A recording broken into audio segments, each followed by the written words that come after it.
batiaki mito na bango po baponama moko na kati na bango abimi opposition pe abimi no auti na opposition abimi mokonzi elingi koloba te abimi na kati ya maponami wana nani aponi ye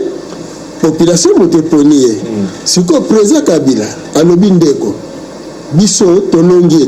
etumba nini tolongi etumba o tolongi b'impérialiste makanisi na bango tikali kosala te na makambo etali bokonzi na biso na bongo kamata ngwende sikoyo apesi pe na esengo nyonso alobi kamata ngwende okumba population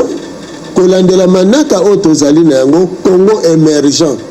Congo ya développement, Congo ya gâchette ya Afrique. Bozomona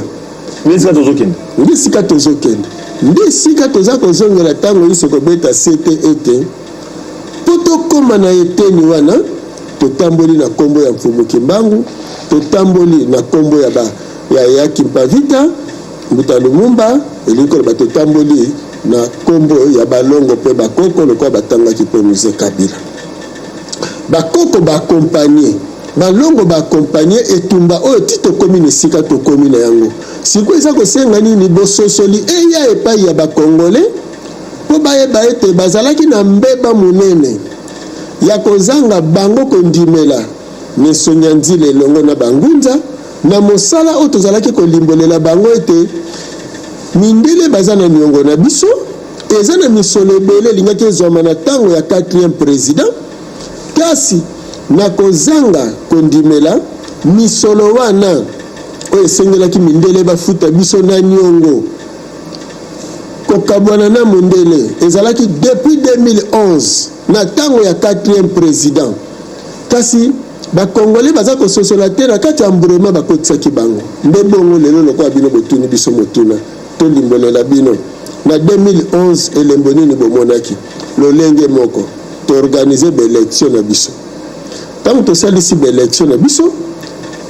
na ntango yango wana mondele ata moko te ayaka na 2011 na ntango investiture ya deuxième mandat mindele ata moko ayaka te botoni bamindele bakonzi ya mindele baambassadeur bazalaki kasi bakonzi ya mindele bazalaki te kaka nani Mugabe président Mugabe ya Zimbabwe nde azalaki awa elembo wana ya yam elembo ya mibale na juste après l'élection 2012 francophonie awa francophonie président ya France ayawa hymne national eyemba makaka na minoko minei ya biso elingi koloba ete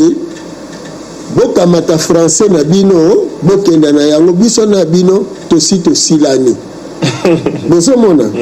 na 2011 eye kosalema logique lokwa tokabwani wana tokende na réhabilitation ya Mfumuki Mbangu nde esika wapi sikoyo bambeba ezalaki mbeba ezalaki nini logique ya réhabilitation ya Mfumuki Mbangu elingaki kokumba dommage pe na baintérêt esengelaki Belgique a dédommagé Congo na réhabilitation ya Mfumuki Mbangu nesika Congo a réclamé réhabilitation epai ya babelge Congo ye moko nde azosala réhabilitation ya Mfumuki Mbangu donc réhabilitation ya solo Mfumuki Mbangu aza réhabilité te tisiko parce que Belgique okoma mukandati okomela mindele mukanda tokomela mindele ambassade nyonso je me rappelle nyonso tokomeli nano Vatican après tokomeli mais basenga pardon te mindele basenga pardon tomona na cathédrale centenaire justement mindele bafuka makaba sengi pardon eza ironie ezalaki occasion ezalaki occasion bakongole bazolanda biso na ngonga oyo ezalaki occasion pour gouvernement congolais na bakongolais batelema mpona kosenga epai ya bamindele dédommagement tala ndeko rusaki mpe bandeko balandi mindele balongwe na poto baye awa balobi réconciliation Congo non Europe Afrique réconciliation Europe Afrique mais baponi mboka nini Congo baye na centenaire balobi boye tobotola bino mabele na bino toboyisa bino bonzambe na bino.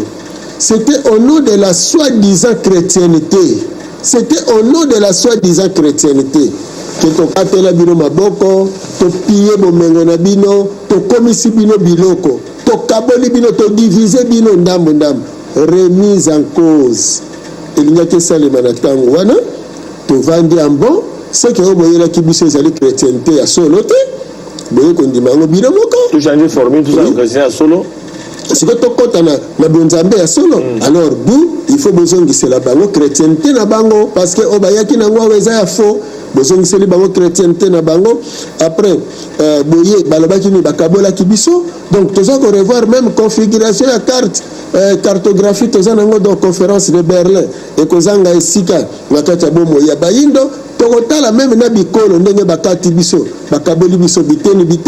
bayibi mabele na biso bayibi bomengo na biso il faut tosenga bango badédommager biso parce que oyo tozali lelo donc bayindo oyo bazali lelo ezali o mundela lingaki bayindo bazala donc tango bayindo bazako tambola na sentiment tribal bazo tambola na sentiment ethnique donc nous sommes mundela mutakotisa ki bango diviser pour mieux régner c'est loko mundela tiaki finga bakonzi za mundela ebloko nyoso mundela opposition oui opposition eza mindele nyoso mindele bato basala kala opposition zakate ekozala to lelo bandeko la muka ne to komona bandeko mususu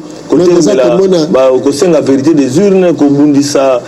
tulandi musika tumbi azongi mais makambo alobi bango na bango mpe bakokoka na su te bon nyonso na mpe ezaka division to mpe ezali kaka mayele mabe ya mundele parce que eloko tosengeli koyeba mokili ezotambola na programme logique ezali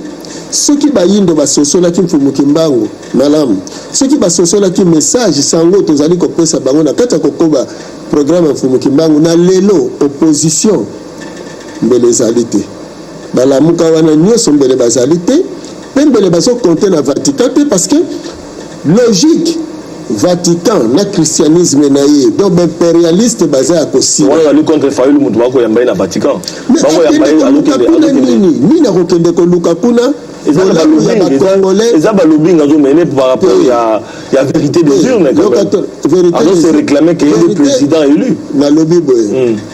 kondo papa na biso Tshisekedi asalaka pe vérité des urnes ebotaki kaka mbrouillement kimia ezala epai na ye ebotaki kaka mbrouillement ti bakotaki na ebongango te to komoni makambo ebele ezali toluka nano liboso nini eza na ntina mpo na bomoi na biso mpo tokende liboso Vatican ekotela biso awa depuis 1491 mbuma na yango totekami na bowumbu mbuma na yango tokabwani biso na biso mbuma na yango mabele na biso ekomi ya bamindele mbuma na yango tokomi biloko bazosakanela biso sikoyo lelo kokende koluka nini na Vatican oyo Vatican lelo akokokanisa ya kosala bolamu epai na biso awa Edem Kojo ayaki awa na réunion bino bozalaki na Union africaine kuna na nini na cité Union africaine bato basanganaki na bomoko mais tango balongoli makambo na Union africaine bamemi yango kuna na centre diocésain pa basango nini ye division totale donc eza lingomba ya kokabolaka bato lingomba ya koboma ya kobebisa bomoi ya bato na kolika ete ndeko Fayulu makanisi ya malamu esala epai na ye ya koloba ete tokomi na ntango ya kotonga Kongo na biso mpe tokomi na ntango ya kotonga Afrique bolobaki bino banso ete te président Kabila aza mabe te ye mutu abomi mboka alongwa na bokonzi sikoyo alongwe eza lokola nde basalaki na ntango ya Mobutu alongwe opposition ezokontinue na kati ya Kongo na ntango ya Mzee Kabila est-ce que ezalaki na ntina soki susi pende ezalaki Mobutu kaka alongwa bo Mobutu ntango alongwe bamosusu bakosala nini baya soki lelo président Kabila atiki ebonga na maboko ya 5e président oh dans la prophétie t'es pas qui manque non jusque là donc na suka prophétie a suki c'est bien na 4e président est-ce que mokile ko suka na 4e président nde yango na debite mokile ko koba kasi mosala oyo 4e président ko sala nde atika bayindo na bonsomi ba congolais na bonsomi siko to profiter de l'indépendance yango parce que président Kabila a commis biso le sika wana a préparé terrain na wazo a préparé terrain tout ça déjà libre donc lelo s'il faut Félix akosa musala malamu na liberté so fait malamu tese ke monda bomboka yemonda ko bomboka dans le temps wana peuple congolais nano asoso na liboso indépendance linko banini est-ce que indépendance linko des belges est-ce que zolo baketo senga soutien impérialiste non to Soko compter ni na Chine, ni na Europe, ni na Asie, ni na États-Unis. Na bango 300 millions. Ma français c'est la soko na 300 millions pendant 5 ans. Au sein local 60 millions na une année. Est-ce que Congo oyo biso poto kenda liboso 60 millions ya ba français ils ont valoir et l'autre côté ça va distraction inutile parce que Congo azana ba milliards na ba milliards. Wane zali fabrication balingi ba ya lisusu to defisa kibino mbongo boye et sala kiboye ezongisa kiboye. Donc toko senga na président Chilombo a compter na Congo na yi. Donc a compter na ba payate a compter na force oyo Congo yemo kwazanango. Force ya Congo za wapi? Esika ba Congolais bazanga koyeba. Ezali na capacité ya mutu na yo raisonnement ya yo nde muteko sala eloko parce que lelo soki tolobi ba Congolais lokwa tozali awa peuple congolais le biboto comme na tango soki tonga Congo na biso pe Afrique na biso mais mboka nyonso zo développement na révolution sans révolution boko kenda liboso te donc il faut compter que ndenge tozali bato lokola mindele il faut que ça la makasi pour Congo kende liboso soki nzala ezali banani bakosili sanzala toko pesa mokumba na président de la République teke kende ko bukela biso biloko loso ya ko linga sa l'importation soso o ya ko linga sa l'importation est-ce que na mabele na biso loso botaka te est-ce que na mabele na biso madeso botaka te est-ce que na mabele na biso soso boko makate pour to compter na libanda donc c'est ça problème ya mutu donc mundele abedisa kinde bongo c'est ainsi tozolo babwe il faut changer système éducatif parce que pépinière o ezo préparer ba futur cadre ya lobby il faut ça la préparer bango bazala ba indo aye ba ete soki ngai te Congo ko blongate parce que États-Unis tongami Europe tongami Asie tozo lula lelo mais banani bazo sala eza ba koloma bele eza ba kolomboka donc biso pele so to lingi makamna biso kende liboso il faut biso nde yango wana tozo senga na gouvernement oyo zo bima lelo gouvernement ko bima oyo na premier ministre Batie baike balobi ke azali tata mokolo bazana likamba ko loba asali na Mobutu 32 ans na Mobutu échec 18 ans na Kabila échec de ko Chilombo président public amemeli biso susu yoka na mesa po ba congolais ba ko mali moto mwindo bozo bazana ngo ayebite eloko babenga karate ayebite eloko babenga ka échec eso mona parce que oui émission c'est comme tata une seconde à une minute ba ko bakisa donc linko lo baboye et pas ito utiti sika to komi classe politique na biso soki ezalaki kosimba te parce que bazalaki formé na bamindele alors siko to changer makanisi siko na bino bato botambolaka lolenga mindele totambola siko na lolenga boyindo tokende liboso message au premier ministre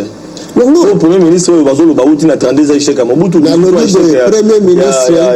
ya ndeko Kabila bango ayena échec mi bale wana azana échec ko Chilombo amemeli biso na mesa katolo banano bazana échec te mais problème ezani les 4 présidents au batambusi pe ba dirigeants africains nyoso ti batambusaka bamboka ngo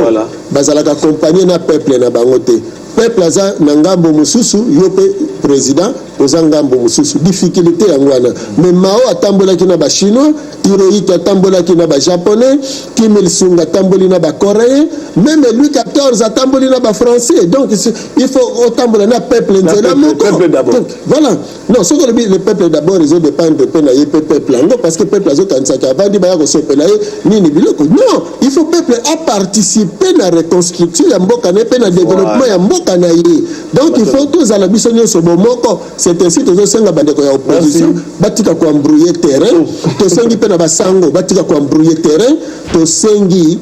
coalition o esalemi entre cash na FCC et bakisa lisusu bango pe bandeko ya la muka na zone ba kote ata na teiti lobby baye bakaboye baliaka na volonté Moïse Katumbi akutana kina bapemaka na volonté te il faut koyeba ke mokili ezotambola na programme na yango balinga te tosi tokomaki na période ya réconciliation mopepe moko ekomema bango jusqu'à ce que bakondima bavanda esika moko po Congo ekende liboso pe Afrique ekende liboso voilà bandeko balandi bona ya souci ya bomoko ya mboka neto bako émission babola parlement bato bazanga esika koloba tala esika biso tokutanaka ba étudiant ba chege ba romain ba chayer ba mama bipopula ba enseignant ba fonctionnaire biso oyo to bengaka ba médecin ba soldat ba policier ba tout nyonso voilà bandeko balandi parlement plénière soukilelo tobetaki masolo na basango lelo na oyo etali prophétie ya Fumu Kimbangu est-ce que ndeko Félix Tshisekedi Tshilombo aza pe na part ya responsabilité na prophétie tolandi Fumu apesi ndenge makambo ezali kokende pe asengi unité bomoko mpona kotonga mboka asengi lamuka na bandeko basangana ndenge mpe Moïse Katumbi alobaki ete akomema bango me bato lamuka balui akokenda bango lokola bana mike ete asimbi wake na ye te bapropos eza koengage kaka Moïse Katumbi eza koengage bandeko mosusu te lokola Jean-Pierre Bemba bandeko mosusu te lokola Adolphe Muzito bandeko mosusu lokola Martin Fayulu. Donc qui vivra, qui monera, qui talela. Donc voilà bandeko kolandi to mona kaka makambo ndenge ekokende matondo mingi na bino bato bozwaki bakwa kolanda biso émission biso comme na suka tokutana lobi na même plaisir na invité mosusu mpona kobeta masolo ya mboka matondo mingi.